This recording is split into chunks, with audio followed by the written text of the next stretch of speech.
Mr. Toastmaster, and Pat up here today definitely had the cupidity to be a normal grandparent. She really wanted to be a normal grandparent. She had all these lovely pictures and props to demonstrate what she wanted to do, which will be on slides tomorrow, right? So these slides, PowerPoint types of slides.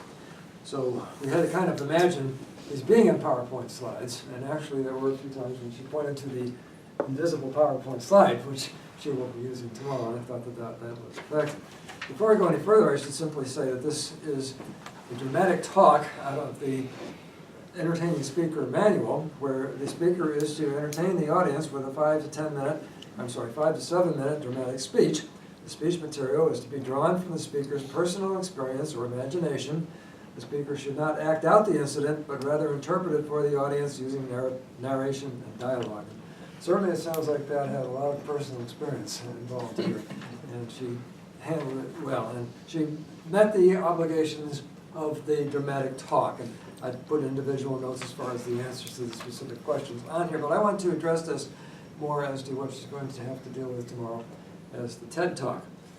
First of all, in order to meet the requirements of the manual, she stretched it to 5 to 7 minutes, but it's only a 3-minute talk that she's going to give tomorrow. And I'm sure that she's already figured out what parts of the talk she's going to drop for tomorrow, and if you haven't, you've got less than 24 hours to do that. So that's probably the number one thing you have to do is what are you going to leave in? What are you going to leave in? What are you going to take out from what you told us today?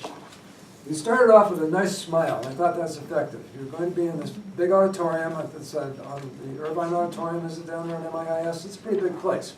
And my guess is it's not going to be full. It's probably just going to be the people that are trying out for a TED Talk. So we're going to have a lot of empty chairs. And they're going to be sitting everywhere rather than up at the front.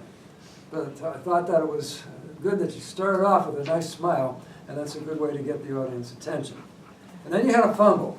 I wasn't quite sure what it was, but you lost your train of thought just for a second, and went back to something about things that were on the counter, and there was a break, and you quickly recovered. Maybe you didn't even, I see a puzzled look on your face, so maybe you didn't even realize that it was a break, but it came across as I'd forgotten what I was going to say, but wait a minute, I'll get it back, and then you got it back. And I can't remember exactly the specific words, but it was right after you started with the opening. So make sure your opening is down and solid, and that you don't have to worry about if you've got the right opening. The letters that you held up, are you going to have a PowerPoint picture of those? Yeah. Okay, I would spend as little time as possible on those. I really don't think personally, I don't think they added to the speech. Those are just a clump of paper to me, rather than making a solid point. You don't have time to make every point you want to make. This is one that I would drop.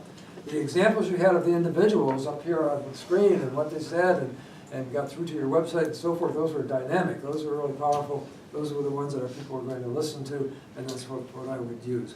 And as far as the ending, I like your ending. You don't have to talk about your mother passing away, but the idea that the other person, you were going to be a real grandmother after all was powerful, and it's a great way to finish, and I'd leave that for you, Mr. Toastmaster.